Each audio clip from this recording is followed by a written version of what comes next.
stories only God could write, true testimonies of faith, miracles, revelations, life-changing encounters, the missionary, and the power of God in action. Get ready to be moved, to be inspired, and to renew your hope and your faith.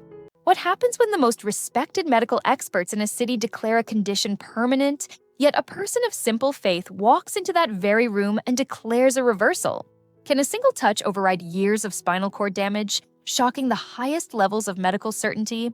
This is the story of David, a man paralyzed by a devastating accident, and Maria, the missionary whose faith was the only force strong enough to challenge the cold. Hard facts of the Texas Medical Center. Meet David Coleman, a former construction supervisor in his late 40s. Before the accident, David was defined by his immense strength and self-reliance, a man who prided himself on hard work and providing for his family in Houston.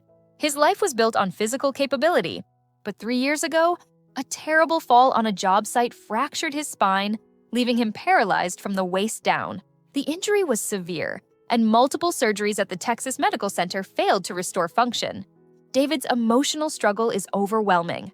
His paralysis stripped him of his independence, his livelihood, and his identity. He became deeply depressed, living in a constant state of frustration and quiet, burning anger. He had lost his faith, believing that God had abandoned him.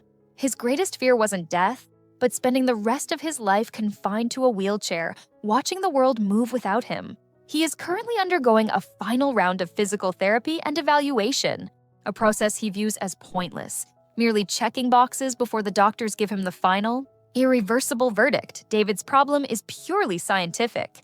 Dr. Anya Sharma, his lead neurosurgeon, is brilliant but deeply analytical. She confirmed that the damage to David's T12 vertebra was too extensive, severing the necessary neural pathways. David's case was clear: permanent paraplegia.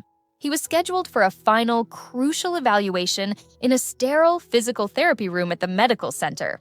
The purpose was to finalize his long-term care plan and prescribe specialized adaptive equipment. This evaluation was the final, non-negotiable step before he was formally discharged with a permanent disability classification. Adding to the tension, David's wife, Sarah, has been quietly praying, clinging to a desperate hope David can't share. She feels his bitterness but refuses to let go of her faith. David's biggest challenge is overcoming his own cynicism and allowing even a sliver of hope to enter his closed-off world. This is where Maria Sanchez enters the picture. Maria, the missionary, is a woman in her late 30s, known for her vibrant faith and powerful healing ministry. She was doing community outreach at a soup kitchen miles away from the medical center when she felt an intense, undeniable urgency, a spiritual push toward the hospital complex. She didn't know David, but she knew the name David and the word paralysis had flashed through her mind. Maria arrived at the medical center, dressed in her modest, everyday clothes and her delicate lace veil. She navigated the sprawling complex by simply following a persistent inner guidance. She found herself standing outside the physical therapy evaluation room where David was waiting. Inside, David was sitting in his wheelchair, glowering at a therapist who was trying to get him to perform a simple seated exercise. Maria opened the door, her eyes immediately locking onto David. She walked directly toward him, bypassing the confused hospital staff. "David Coleman?" she asked, her voice calm and firm. David looked up, irritated. "Who are you? You can't just barge in here." Maria ignored his question. She looked past his anger and focused on the defeated look in his eyes. "My name is Maria. I was sent by God to tell you that this diagnosis is temporary. You are not paralyzed. You are merely resting." Maria moved quickly before the therapist could intervene. She knelt directly in front of David's wheelchair. She placed one hand gently on David's immobilized knee and looked him straight in the eye. "David," she declared, her voice rising with spiritual authority, "I command the power of God to flow into your limbs now. Your spine is being repaired. Muscle, tissue, nerves. I command you to function in the name of Jesus Christ. Rise and walk." The room froze. David felt a sudden, strange heat, like an electrical current, shoot down his leg. It was the first physical sensation he'd felt in 3 years, and it terrified him more than the paralysis ever did.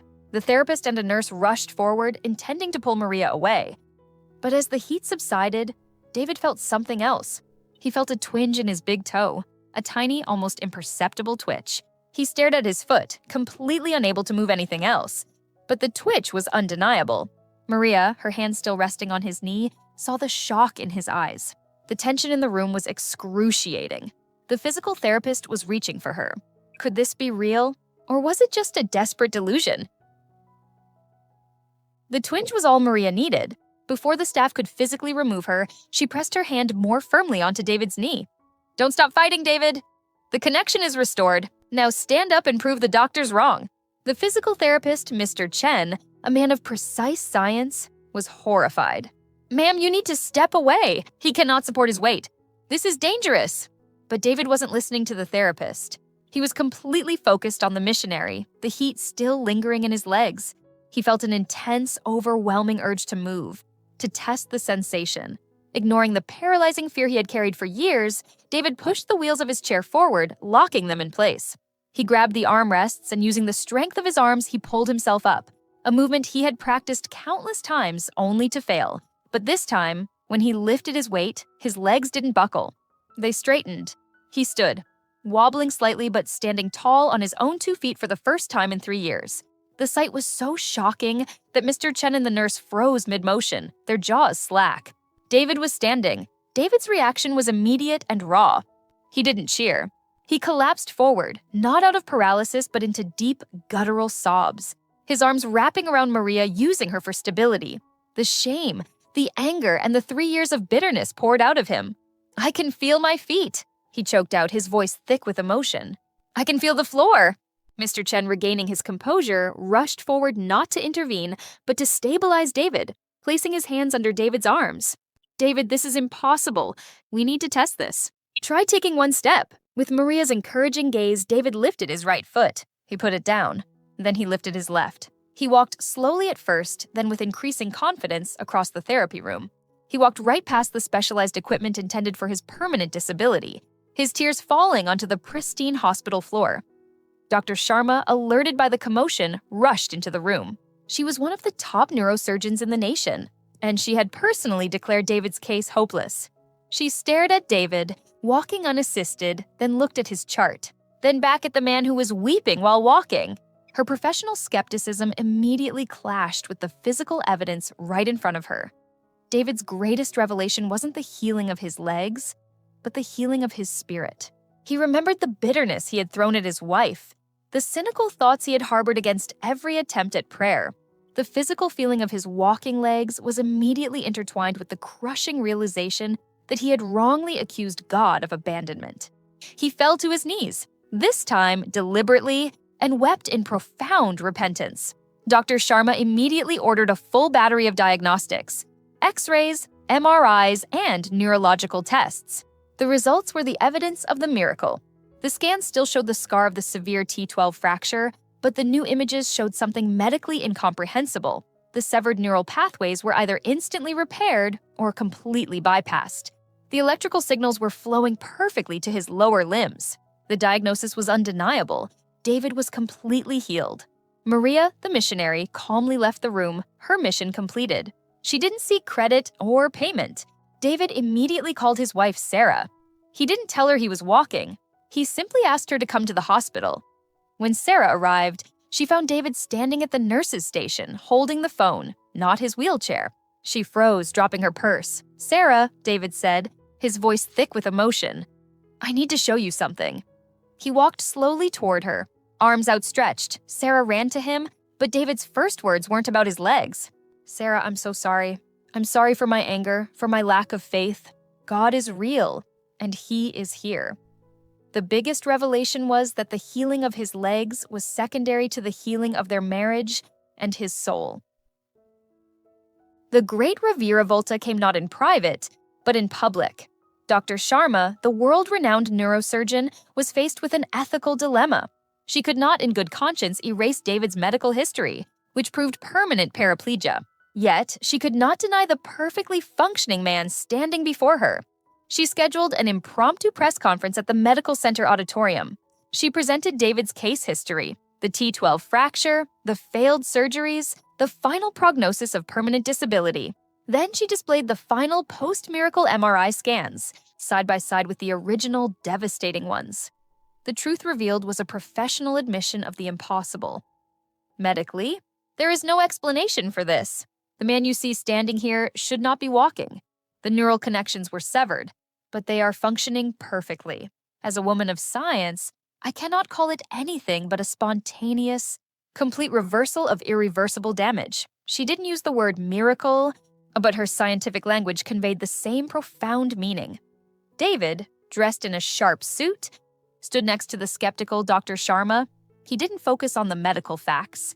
He focused on the faith. He recounted the moment Maria, the missionary, touched his knee and commanded him to walk. He spoke about the electric heat, the twinge, and the overwhelming feeling of God's presence. Sarah, his wife, stood beside him, weeping tears of pure joy, holding his hand, a hand that had been withdrawn in bitterness for years. The emotional impact was contagious, moving the hardened reporters and medical staff present. David, the former construction supervisor who lost everything, had become a living, breathing testament to immediate divine power. David's transformation was complete. He didn't return to construction.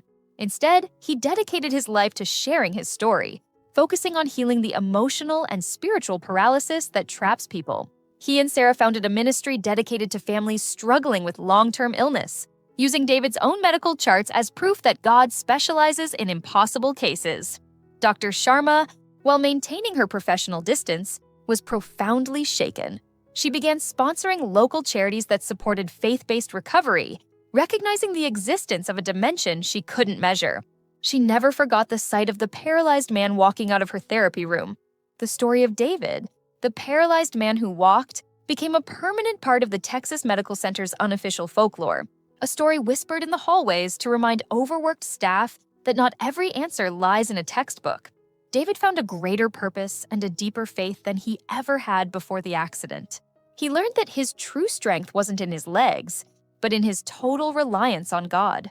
The paralysis that nearly destroyed him became the platform for his greatest miracle.